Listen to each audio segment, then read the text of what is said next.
नमस्कार दोस्तों, आप सुन रहे हैं द हॉरर एक्स, जहां मिलती हैं डरावनी कहानियां, सच्चाई से मिलती जुलती पर कल्पना की गहराई में डूबी हुई। अगर आप भी डर को महसूस करना चाहते हैं तो हमारे चैनल को सब्सक्राइब करें, लाइक करें और बेल आइकन जरूर दबाइए ताकि हर नई डरावनी कहानी सबसे पहले आप तक पहुंचे। अब शुरू करते हैं आज की कहानी, खूनी कुआं। गांव का रहस्य। राजस्थान के एक छोटे से गांव कड़ावास में गर्मियों की दोपहर थी। गांव चारों तरफ से सूखे खेतों और बंजर जमीन से घिरा था, लेकिन गांव के एक कोने में था एक पुराना कुआं, बहुत गहरा, काले पानी से भरा और चारों तरफ उगाए थे कांटेदार झाड़। इस कुएं को लोग खूनी कुआं कहते थे। कहा जाता था कि रात के अंधेरे में इस कुएं से किसी औरत के रोने की आवाज आती थी। बच्चे, बूढ़े सब उससे दूर रहते थे। कोई पास भी जाता तो अगली सुबह नहीं लौटता। पर हर कहानी की तरह एक लड़का था जिसे डर का नाम नहीं था, रवि। रवि शहर से गांव लौटा था गर्मी की छुट्टियों में अपनी दादी के पास।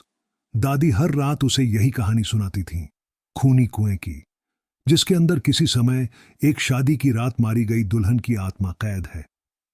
रवि को यह सब झूठ लगता था। उसे लगता था ये बस बच्चों को डराने के लिए बनाई गई बातें हैं। लेकिन एक रात उसने ठान लिया कि वह खुद जाकर कुएं की सच्चाई पता करेगा। दूसरे दिन दोपहर रवि अपने दोस्त मनोज के साथ कुएं की तरफ निकल पड़ा। सूरज की रोशनी भी उस रास्ते में धुंधली लग रही थी। पास पहुंचे तो हवा ठंडी हो गई। पेड़ों की पत्तियां बिना हवा के ही हिलने लगीं। कुएं के पास पहुंचते ही मनोज ने रवि को रोकने की कोशिश की। चल वापस चलते हैं यार, ये सही नहीं लग रहा। पर रवि ने उसकी एक न सुनी। वो कुएं के बिल्कुल पास पहुंच गया। पानी का सतह बहुत गहरा था, पर किसी की परछाई उसमें दिख रही थी, एक लाल जोड़े में खड़ी औरत। रवि ने पीछे मुड़कर देखा, वहां कोई नहीं था। मनोज, तू अभी वहीं खड़ा है ना? रवि ने डरते हुए पूछा। हां, मैं यहीं हूं। क्यों? फिर ये कुएं में कौन दिख रहा है? अचानक कुएं से एक जोर की चीख निकली, मेरे गहने लौटा दो। रवि और मनोज ने एक दूसरे की ओर देखा और बिना कुछ कहे दौड़ पड़े। रात को रवि को नींद नहीं आई। उस परछाई ने उसका दिमाग झकझोर दिया था और अगले दिन सुबह मनोज अपने घर से गायब था।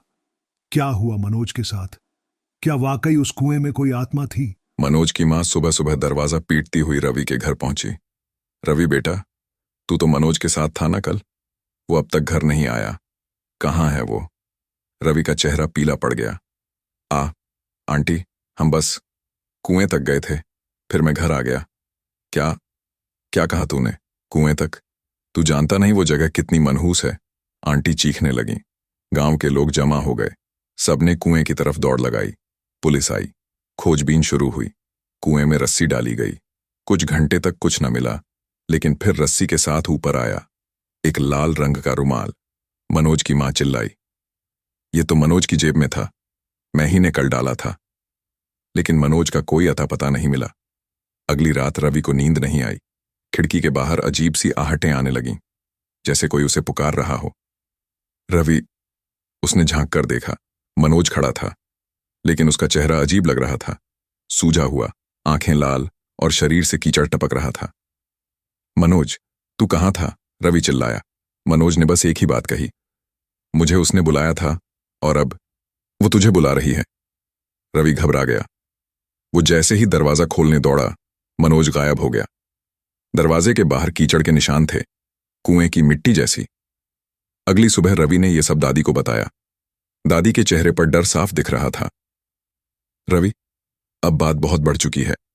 वो आत्मा जाग गई है। जो भी उस कुएं के पास जाता है, वो उसके वश में आ जाता है। रवि ने पूछा, लेकिन ये सब क्यों हो रहा है दादी? आखिर कुएं में ऐसा क्या है?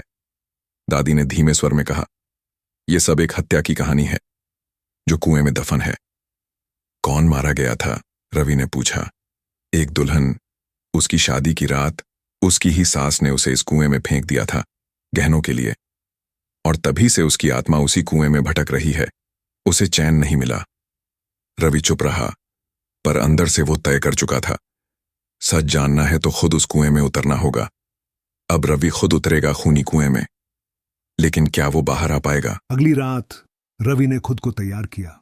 टॉर्च, रस्सी, पानी की बोतल और एक पुरानी भगवान की तस्वीर जो दादी ने उसे दी थी। इसे अपने पास रखना रवि, बुरी आत्माओं पर इसका असर होता है, दादी ने कांपते हाथों से कहा। आधी रात को वह अकेले ही कुएं के पास पहुंचा। कुएं के पास अजीब सी चुप्पी थी, जैसे सब कुछ रुका हुआ हो। टॉर्च की रोशनी में पानी चमक रहा था, लेकिन वो चमक किसी शांति की नहीं थी, उसमें डर तैर रहा था। रवि ने रस्सी बांधी और खुद को नीचे उतारना शुरू किया। धीरे धीरे हर मीटर उतरने पर हवा और ठंडी होती गई, और फिर एक झटका, रस्सी अचानक रुक गई। नीचे अंधेरा था, पर उसकी टॉर्च की रोशनी में दिखा एक स्त्री आकृति, लाल जोड़ा, बिखरे बाल, आंखें शून्य की तरह। रवि, वो फुसफुसाई। रवि डर के मारे चिल्लाया, तुम कौन हो?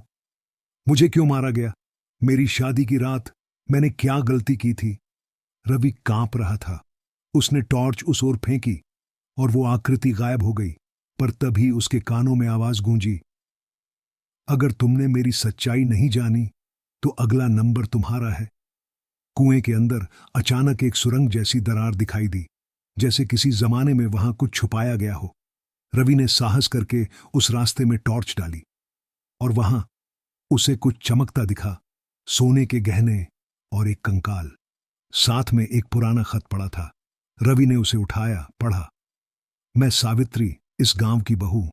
मेरी सास ने मुझे मेरे गहनों के लिए जिंदा कुएं में फेंक दिया। मेरी आत्मा अब तक तड़प रही है। जो भी ये पत्र पढ़े, मेरे गहने मेरे ससुराल वालों तक पहुंचा दे, तभी मुझे मुक्ति मिलेगी। रवि हैरान रह गया। कुएं के अंदर ये सारी सच्चाई छिपी थी। वो गहने लेकर बाहर निकलने ही वाला था कि उसके पीछे किसी ने रस्सी काट दी। रवि कुएं के गहराई में गिरता गया और टॉर्च बुझ गई। चारों ओर अंधेरा। अब तेरा खेल खत्म, एक डरावनी हंसी गूंजी। रवि जिंदा है या अब वो भी उस कुएं का हिस्सा बन गया है? गहराई में गिरते गिरते रवि बेहोश हो गया। जब आंखें खुलीं तो उसने खुद को पानी में अधरूबा पाया। चारों ओर अंधेरा, टॉर्च जा चुकी थी, लेकिन गहने अभी भी उसके गले में एक कपड़े में बंधे हुए थे। उसकी सांसें तेज थीं, शरीर भीग चुका था, लेकिन सबसे खतरनाक बात यह थी, वो अब कुएं के अंदर फंस चुका था। अचानक उसने देखा, कुएं की दीवार में हल्की सी रोशनी। रवि ने पूरी ताकत लगाकर दीवार के पास तैरते हुए जाकर देखा। वहां एक पत्थर हटा हुआ था, जिसके पीछे एक संकरा रास्ता दिखाई दे रहा था। उसने खुद को संभालते हुए उस रास्ते में घुसना शुरू किया। भीतर घुप अंधेरा था। रेंगते हुए जब वो आगे बढ़ा तो उसे एक मंदिर जैसा छोटा कमरा दिखा। उसमें एक टूटी हुई मूर्ति थी और दीवार पर खून से लिखा हुआ था, जिसने मुझे मारा वो भी यहीं दफन है। रवि कांप गया। अचानक कमरे की हवा में गूंजती एक चीख आई, रवि, अब तू भी यहीं रहेगा। रवि ने मुड़कर देखा। वही लाल जोड़े वाली स्त्री, पर इस बार उसका चेहरा पूरा सड़ा हुआ था, आंखों से खून बह रहा था। मुझे चैन चाहिए, मेरे गहने मेरे असली घर पहुंचाओ, तभी तुझे बाहर निकलने दूंगी। उसकी आवाज अब कंपाती नहीं, सीधी आत्मा जैसी गूंजती थी। रवि डर के मारे चीखा, ठीक है, मैं तुम्हारे गहने तुम्हारे घर वालों तक पहुंचा दूंगा। अचानक हवा बंद हो गई, स्त्री गायब हो गई और उस सुरंग का पिछला हिस्सा खुल गया। एक संकरी सीढ़ी जो ऊपर जाती थी। रवि ने गहनों को सीने से लगाकर कदम बढ़ाया। बहुत देर बाद वह कुएं से बाहर आया। सुबह हो चुकी थी। लोग कुएं के पास इकट्ठा थे। सब हैरान थे कि रवि जिंदा कैसे बचा। उसने कुछ नहीं कहा, सीधा अपने घर गया, दादी को सब बताया और फिर पूछा, सावित्री के मायके वाले अब कहाँ रहते हैं? दादी चौंकी। तू सावित्री के बारे में कैसे जानता है? क्योंकि उसने मुझे खुद बताया। अब रवि शुरू करने वाला है उस आत्मा को मुक्ति देने का सफर। क्या वो उस परिवार तक पहुंच पाएगा? क्या आत्मा वाकई शांत होगी? रवि को दादी ने बताया, सावित्री के मायके का गांव है दौलतपुर, यहां से करीब 50 किलोमीटर दूर। शादी के बाद से वो कभी वहां वापस नहीं गई, और जब गई तो एक लाश बनकर। रवि ने बिना समय गंवाए अपनी बाइक उठाई और निकल पड़ा दौलतपुर की ओर। रास्ता सुनसान और वीरान था, चारों तरफ झाड़ियां और सूनी सड़कें। जैसे जैसे वो दौलतपुर के करीब पहुंचा, अजीब सी ठंडक महसूस होने लगी। गर्मी के मौसम में भी उसके हाथ कांपने लगे। गांव में प्रवेश करते ही उसने लोगों से पूछा, क्या आप सावित्री के घर वालों को जानते हैं? सबने चुप्पी साध ली। एक बुजुर्ग ने धीरे से कहा, तू किस सावित्री की बात कर रहा है? जिसकी शादी कड़ावास में हुई थी और जिसकी आत्मा आज भी भटक रही है। बुजुर्ग ने एक लंबी सांस ली। तू भीतर जा, चौपाल के पीछे उनका पुराना घर है, पर आज वहां कोई नहीं रहता। रवि वहां पहुंचा। घर टूटा हुआ था, दीवारों पर काई जमी हुई थी। लेकिन जैसे ही वो अंदर पहुंचा, घर की हवा भारी लगने लगी। अंदर एक कोठरी में एक बूढ़ी औरत बैठी थी, कमजोर, आंखें गहरी, लेकिन चौंकाने वाली बात, उसके पास वही तस्वीर थी जो रवि ने गहनों के साथ देखी थी। बेटा, तू यहां क्यों आया है? उसने कराहते हुए पूछा। रवि ने गहनों की पोटली उसके सामने रख दी। ये मेरी बेटी सावित्री के हैं। वो रो पड़ी। उसकी आत्मा अब भी तड़प रही है। वो चाहती है कि तुम ये गहने वापस पाओ और उसे माफ कर दो। बूढ़ी औरत ने कांपते हाथों से गहने उठाए। उसकी आंखों में आंसू थे, लेकिन एक हल्की सी मुस्कान भी। अब वो चैन पाएगी। अचानक घर की छत से चूना गिरा और रवि के सामने एक हल्की सी लाल रोशनी दिखाई दी। सावित्री की आत्मा। इस बार उसका चेहरा शांत था, मुस्कुराहट थी, कोई खून नहीं, कोई डर नहीं। धन्यवाद रवि। उसकी आवाज फुसफुसाते हुए हवा में विलीन हो गई और फिर वो लाल रोशनी धीरे धीरे गायब हो गई। बूढ़ी औरत रोते हुए बोली, बेटा, तूने मेरी बेटी को मुक्ति दी है। ये कर्ज मैं कभी नहीं चुका सकती। रवि की आंखों में आंसू आ गए, लेकिन तभी उसके मोबाइल में एक मैसेज आया, कुएं के पास एक और आत्मा जाग गई है। रवि चौंक गया। अब कौन? बूढ़ी औरत ने धीरे से कहा, जिसने उसे मारा था, उसकी सास। अब वो भी मरी नहीं, बस छुपी हुई थी। रवि ने गांव लौटते ही सीधे दादी से पूछा, दादी, सावित्री की सास, वो अब कहाँ है? दादी का चेहरा सुन पड़ गया। वो भागवंती, गांव की सबसे लालची औरत, गहनों के लिए अपनी बहू को कुएं में फेंक दिया था, लेकिन कहते हैं उसकी मौत भी आम नहीं थी। कैसी? रवि ने आंखें गड़ा दी। एक रात कुएं के पास से उसकी चीख सुनाई दी थी और अगली सुबह उसका शरीर अधझला मिला। लेकिन सबसे डरावनी बात यह थी, उसके पैर उलटे हो गए थे और आंखें खुली की खुली रह गई थीं। तब से लोग कहते हैं उसकी आत्मा भी कुएं के नीचे कैद है, पर हमेशा जागने का इंतजार कर रही थी। रवि ने सब समझ लिया। जब सावित्री की आत्मा मुक्त हुई, तब भागवंती की आत्मा जाग गई। उसी रात रवि ने सपने में देखा, कुएं के पास वही औरत खड़ी है, चेहरा जला हुआ, शरीर आधा सड़ा हुआ, और उसकी आवाज में जड़ था, मुझे रोका नहीं जा सकता रवि, अब मेरी बारी है। अगले दिन गांव में एक लड़के की मौत हो गई, कुएं के पास, गला नीला और आंखें खुली। गांव में अफरा तफरी मच गई। लोग कहने लगे, अब ये कुआं शांति नहीं लाएगा, अब ये मौत बांटेगा। रवि समझ चुका था, ये अब उसकी लड़ाई है। वो फिर एक बार कुएं की ओर बढ़ा, लेकिन इस बार वह अकेला नहीं था। दादी ने उसे एक पुराना ताबीज दिया, जिसमें किसी साधु का आशीर्वाद था। इसे अपने गले में बांध लेना बेटा, ये आत्मा को बांध सकता है, लेकिन कीमत चुकानी पड़ेगी। रवि ने बिना सोचे ताबीज गले में डाल लिया और कुएं में उतर गया। नीचे उतरते ही सब कुछ बदल गया। हवा भारी थी, कुएं की दीवारें अब खून से सनी लग रही थीं, और बीच में भागवंती की आत्मा काले धुएं में लिपटी हुई, आंखों से आग निकल रही थी। तूने मेरी बहू को छुड़ाया, अब मैं तुझे नहीं छोड़ूंगी, रवि ने कांपती आवाज में कहा। तेरी सजा अब तुझे मिलनी चाहिए, तेरा पाप सब जान चुके हैं। भागवंती जोर से चिल्लाई। कुएं के अंदर भूकंप जैसा झटका हुआ। रवि ने ताबीज को हवा में घुमाकर जोर से फेंका। ताबीज सीधे भागवंती की छाती पर लगा। एक जोरदार विस्फोट की तरह प्रकाश फूटा और आत्मा चीखते हुए जलने लगी। नहीं, मैं अमर थी, मैं, हाँ। कुछ पल बाद सब शांत हो गया। कुएं में अब न अंधेरा था, न सड़न, बस शांति। रवि बेहोश हो गया।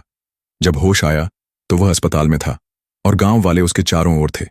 दादी ने कहा, तू जीत गया बेटा, तूने दोनों आत्माओं को मुक्ति दी।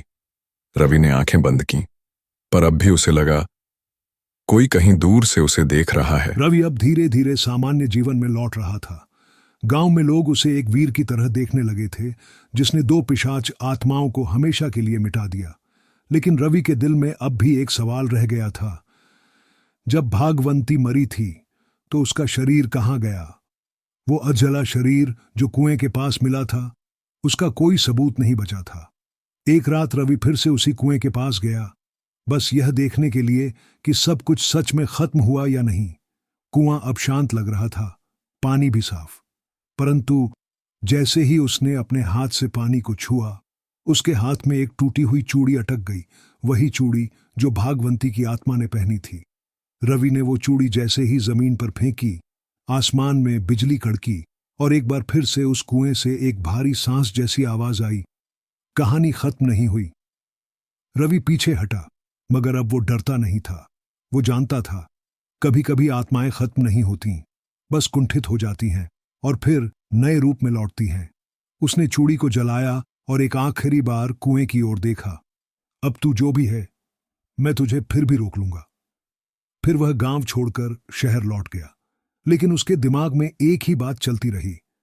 क्या हर कुएं के नीचे कोई अधूरी कहानी होती है?